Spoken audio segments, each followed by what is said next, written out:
Have you ever been rejected before? And how did Oh, you handle rejection? Maybe you have maybe one of such experiences that you want to share.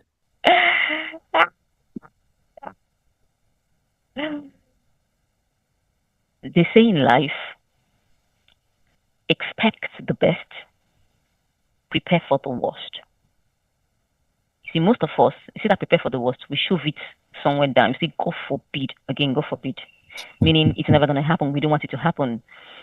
We shove it somewhere and drop it. But you see the way it is, you you will suffer rejection at different points in your life. I have. Not once, not twice, not thrice, not four times, not five times. In fact, till now, there are some stories that we pitch and we work very hard. Research my stories. Get people who can talk about it. And when I pitch it, they will look at me and say, nah, we can have something better. Ah, I'll be still pitching for once. That's in the pain. From different parts of the world, trying to achieve and do. Welcome back to Narrative and Beyond with my Telani Kombi. I still have my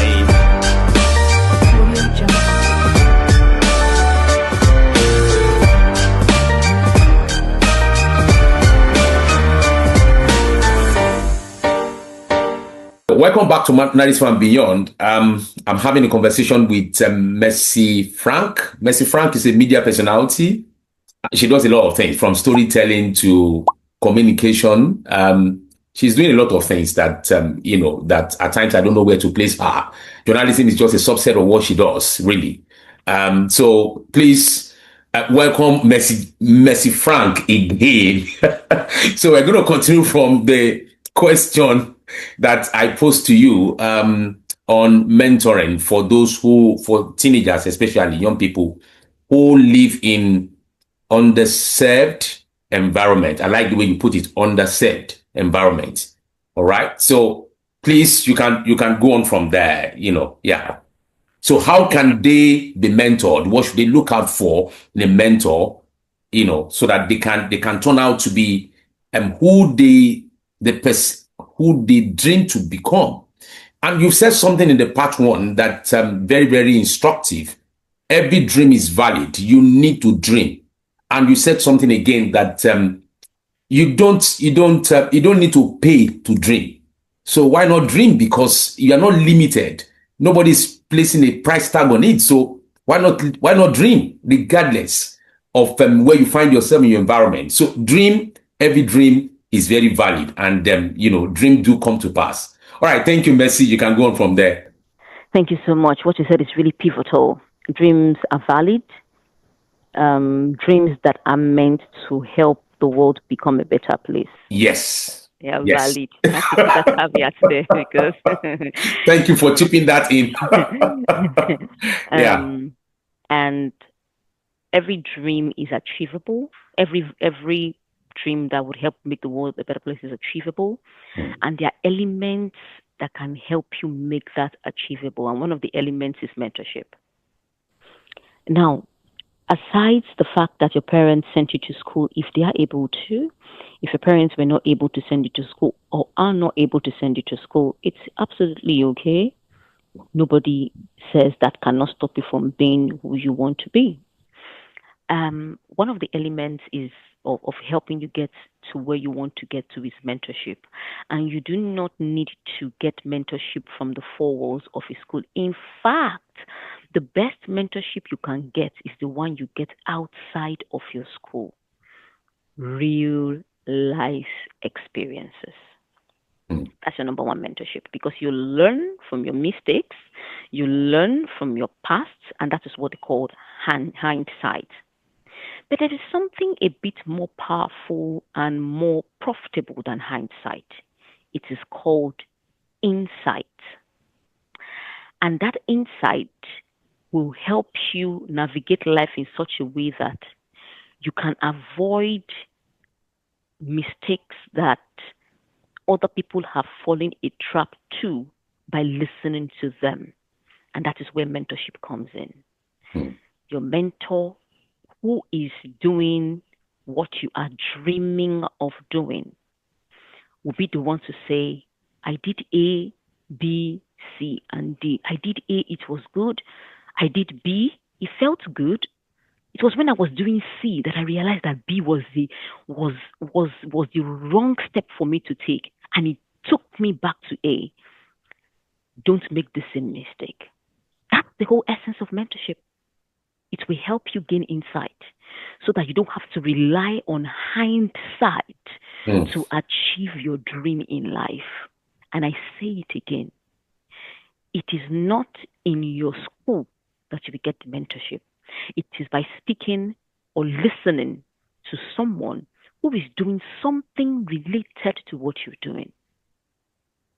I can tell you for free, some of you, Afrobeat star in Nigeria, Tiwa Savage, Aria Star, or Ira, I beg your pardon, the name confuses me. Ira Star.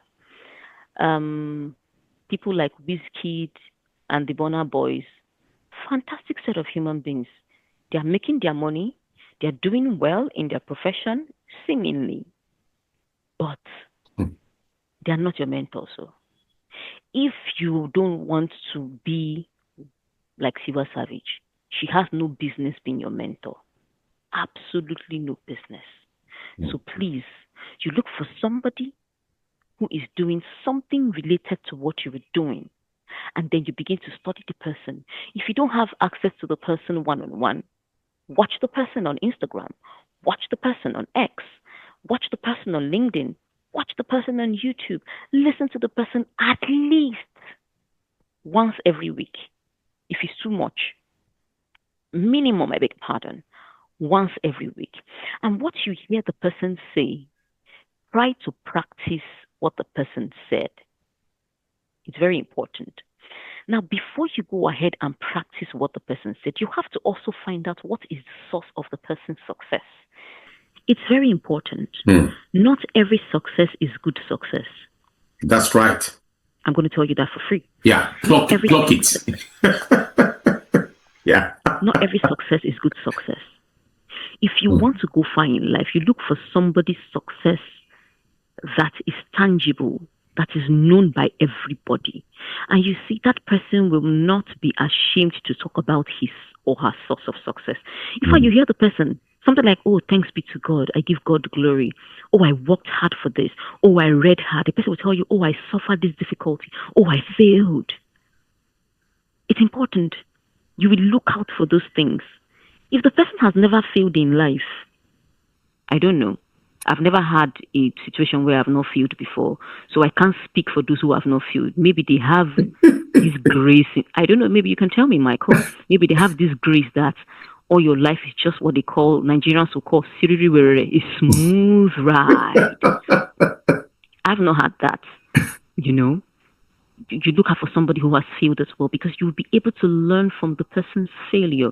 You'll be able to know what you do not want to do. Another thing you could do is you could walk up to the person and say,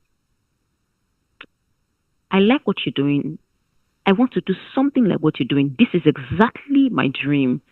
And I don't mind if you can make time for me, even if it's once in a month, for you to teach me what you did to get there so I can get there too.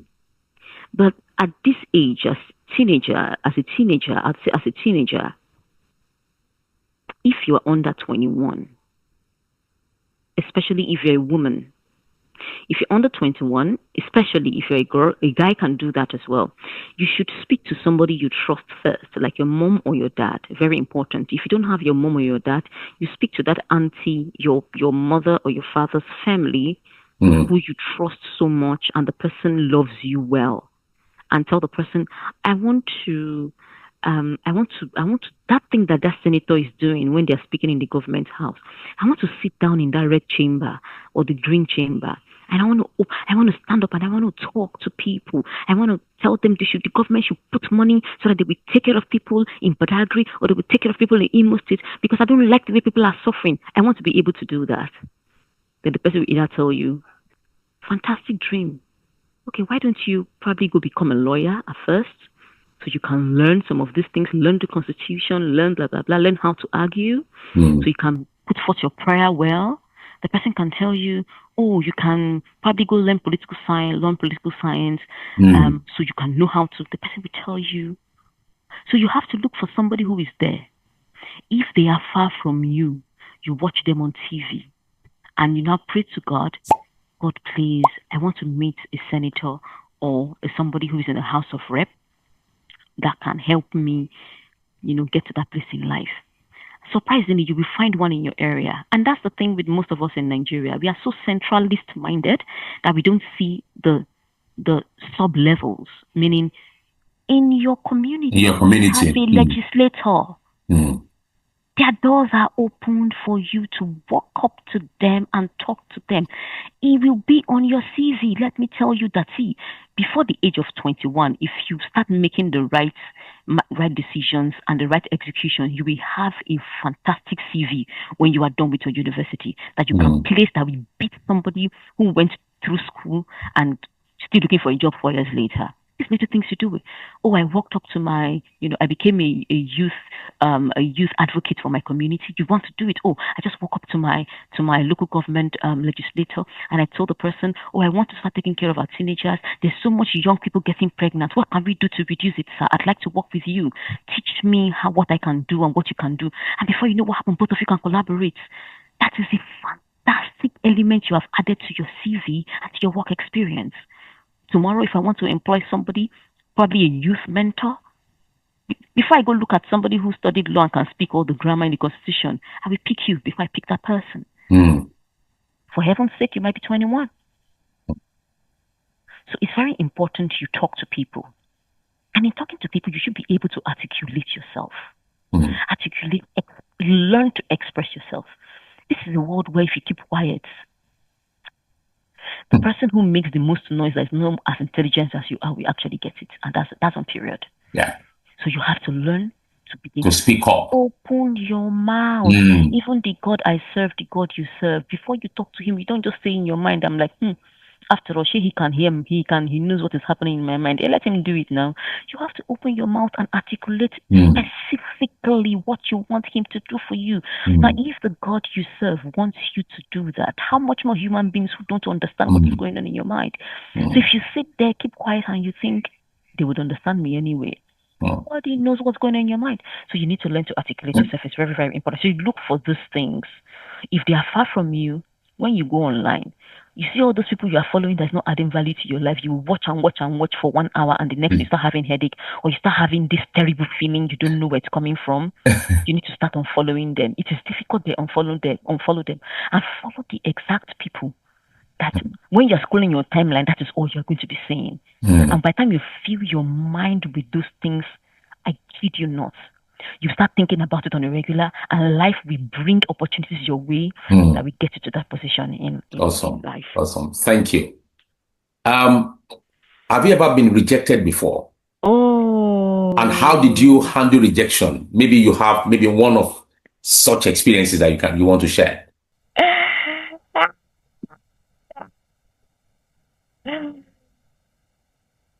They say in life, expect the best, prepare for the worst. You see, most of us, that prepare for the worst, we shove it somewhere down. You see, God forbid. Meaning it's never going to happen. We don't want it to happen. We shove it somewhere and drop it. But you see the way it is, you will suffer rejection at different points in your life. I have. Not once, not twice, not 4 times, not 5 times. In fact, till now, there are some stories that we pitch. I will work very hard. Research my stories. Get people who can talk about it.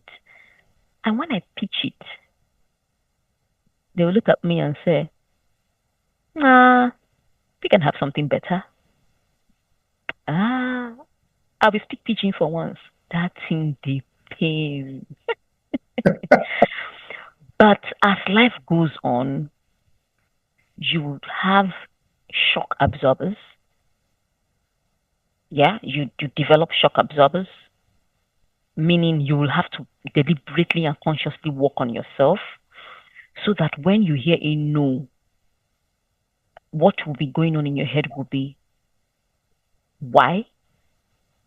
What else can I do to make it better? It probably is not priority for now. So if this is not priority for now, what else would be the priority? If it's no based on your personality, maybe you got no for a job, you got no for a pitch, you ask yourself, why did they tell me no? Which is why it is important to ask for feedback. That's true. Why did they tell me no? Why didn't I get the job? Why didn't I get the role? Ask yourself why. In asking yourself why, you will find out so many things. It could be that you have everything it takes, but there's just one little thing that is missing in the equation, and that little thing, similar little thing, would be the foundation of everything else that you have, aka maybe soft skills. They need somebody with certain soft skills. You have the technical skills, but you have not developed a certain soft skill on which all your technical skills will stand on. Mm. And yes, I have been rejected so much in life. I told you I grew up in a rural community in Badagry. And when I was done with, first of all, my father rejected the idea that I wanted to be theater artist. The way I said it, you think I just said okay, and I went to look for another thing to do. Oh, I suffered that period. Oh. I cried. In fact, I looked at my father. If not that I respected my father and I loved my father, I would have said certain things because certain things came to my mind that this man does not love me. How will he look at me and tell me that, do I want to end up being... My father is a great man, so I don't want to use the word he used before, want of words, a prostitute. Because that's what he thinks from his perspective, from his myopic perspective, and that's the only thing probably at the time. At that time he has seen on TV. So I hated my dad. That's the right word I would use because I felt it. I felt the hate at that point in time. I felt he didn't want me to be what I wanted to be, you know. So I think I went through some level of depression. I didn't know what depression was at that time, sorry, but I knew I withdrew.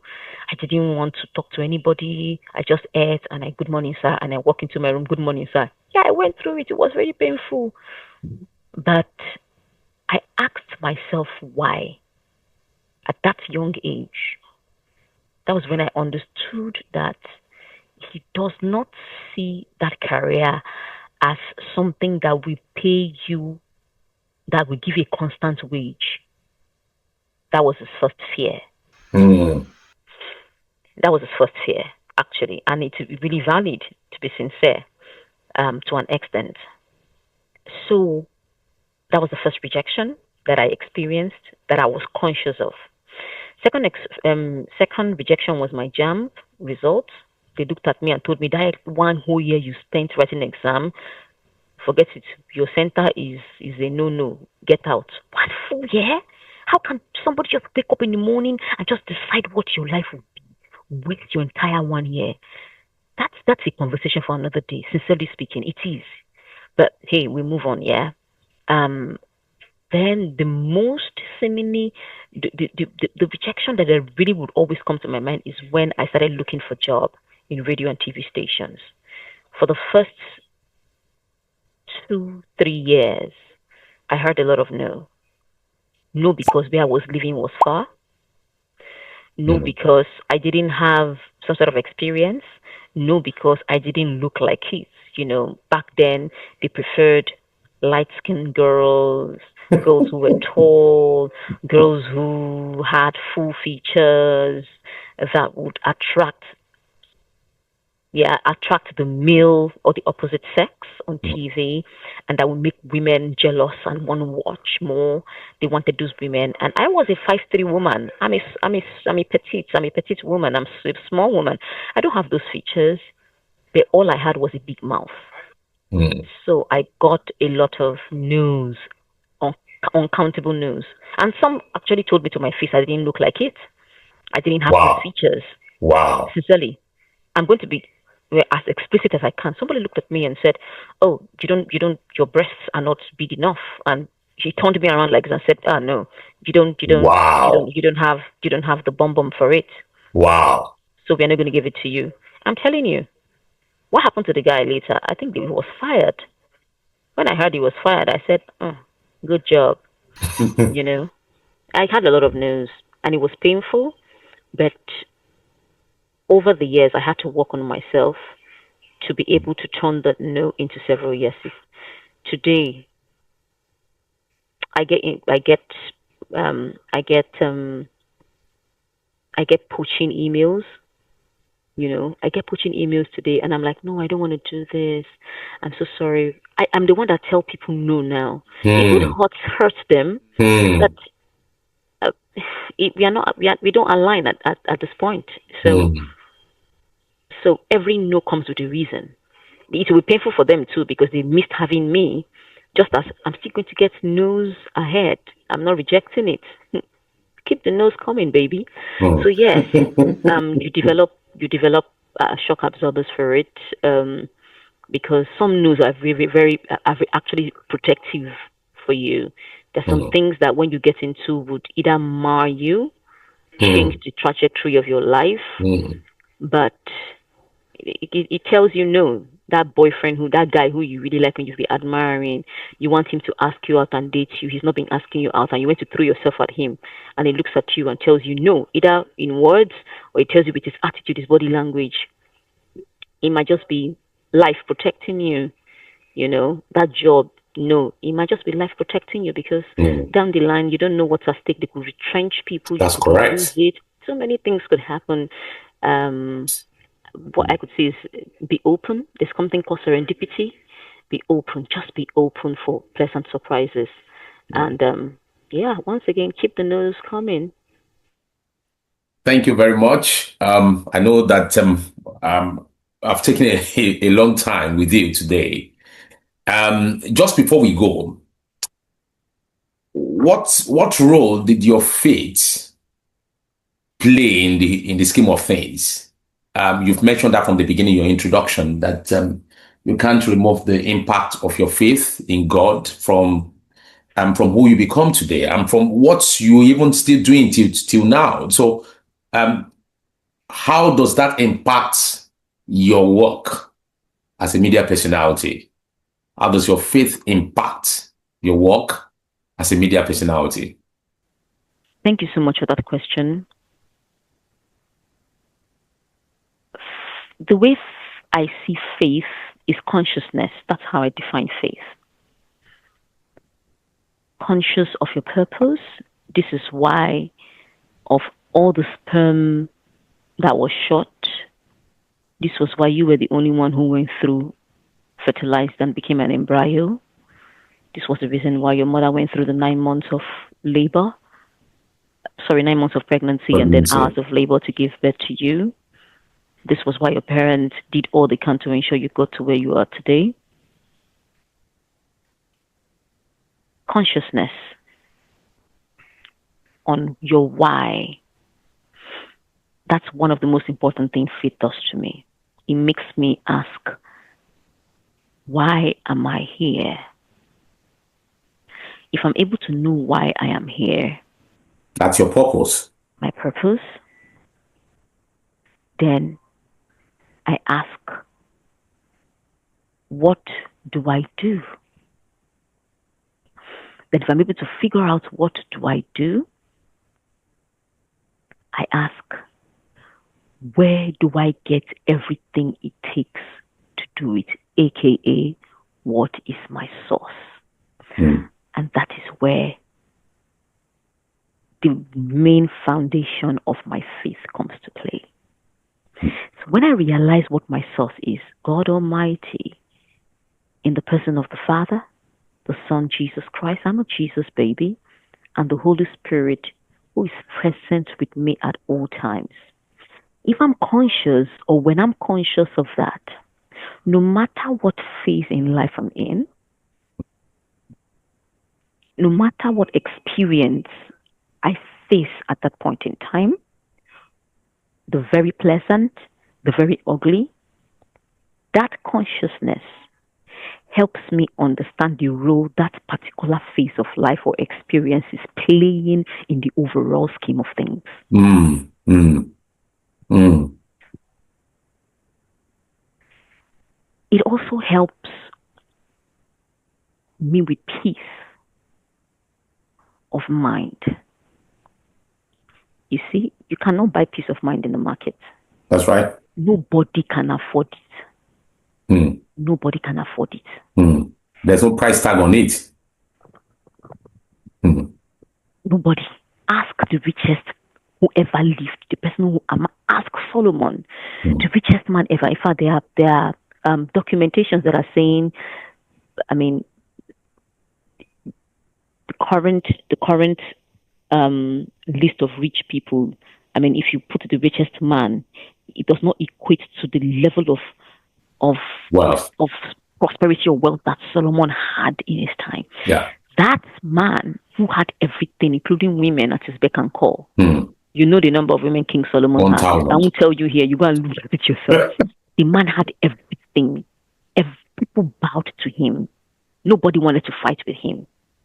In the history of his tribe, of his people, that was his reign, that nobody wanted to fight with him because of his level of wealth. Vanity, all is vanity. It's the same man that says it is better for a man to go and sleep on a rooftop. Just go and sleep. You know what a rooftop is? Just think of somewhere where you just have one mattress on the ground. It's not decorated. It's better you sleep at that rooftop and have peace of mind than stay with a partner that is making your head, for that person to tell you peace above everything else. Vanity. He has seen everything. Nothing. It's just the vanity. So there's no price tag to it. It's not affordable. You can't afford it. It is given to you free if only you open your heart to it, and that is where faith comes to play. Oh dear. You know that. You see this thing I'm passing through. The guy broke up with me, Abby. No problem. Instead of me to be thinking, calculating, what did I do wrong? How am I going to get back to him? Because you are conscious of what God's plan is for you. You are conscious that you are God's child. You tell yourself, Mercy, calm down. The earth is the Lord's and the fullness thereof, and they that dwell therein. They that dwell therein. Who are part of it? Is a man part of the they that dwell therein? Yes. And we have so many men in the world. God will give me, out of those men, God will select one and give it to me. We will meet. You have peace of mind. You won't disturb yourself too much. I'm going to be begging, rolling on the floor, going to meet somebody to mix some portions for you to get the guy, going to disturb the guy's family. That is things that happen for real. It's because you are not in a place of peace and you're not conscious of who you are. Same thing from the guy's perspective. Disturbing the girl, going to kill her. If she wants to go, let her go. Sometimes you might be in a relationship as a young person. You are not. There's something you telling you this thing is not correct, it's not good. Slapping you, beating you, on you. There. If you are conscious that God is the provider of everything and He will give your own to you, you will drop that scarcity mentality and embrace peace and embrace the surplus mentality to know that this is not good for me. All things are working together for good. Or you'll be going, you have that peace that you are okay. You go for it, you are working and it looks like they're going to fire everybody. They sent an email that, we are going to cut down 5,000 jobs across the world. And you are looking at, they are going to come here. What do we do? What am I going to do? Instead of you to begin to go and bribe your HR, for you to go and start worrying, you wake up in the night, you are sweating. Oh, will they fire me? You are conscious that head or tail, I win. That's right. I am so good that if this one does not work, another one will open for me. That's right. I have seen people who they fired, and in 2 months that they got a job that paid them over 100% what they were earning with benefits. You are conscious of who you are, who you serve, whose you are. You see, that's what faith does to me, consciousness. So nothing eats me up. Consciousness of who you are and whose you are. Whose you are. Nothing will beat you. Nothing. It looks like the dream that you have is not coming to pass. You missed your target. Okay, what did I do wrong? Lord, I need you to help me. I've tried and tried and tried and tried. I've tried everything I could to make it work. I want to leave this thing in your hands right now. You stop thinking about the problem. That is where the passage that says, and the peace of God that passes all understanding. That is after you have prayed. And the peace of God that passes all understanding would guard your heart and mind. You see, you will just leave that situation. You will leave it. You don't even think about it again. Before you know That's what right. happened, things will just fall into place that will make you say, so I was worrying for nothing all the while. No, it should never happen again. So there are many instances that my faith has helped me. Awesome. Many instances. There are things that I never thought I could, there are rooms I never thought I would enter. There are people I never thought I would receive a call from. There are jobs I never thought I would have. You see this job I had? I was in Rwanda. I just got an email. I was like, and so you be, meaning, is that how it is? And that's because of the role that faith has played in my life. That's right. So it has helped me a lot not to bother, not to carry an illness that I'm not supposed to carry, because worrying alone halves your life by God knows how many years. So why carry the burden when it's not yours to carry anyways? Things will happen in life that does not necessarily, in your own wisdom, go your own way. But I know who holds tomorrow. Awesome. And I know He holds my hands. That's right. Thank you very much, Mercy. And thank you for spending this time. I believe that we're still going to call you back for another session. There are so many questions I've not been able to ask today. Thank you for sharing your thought. Thank you for sharing your success story so far. It's been quite comprehensive. Really appreciate that.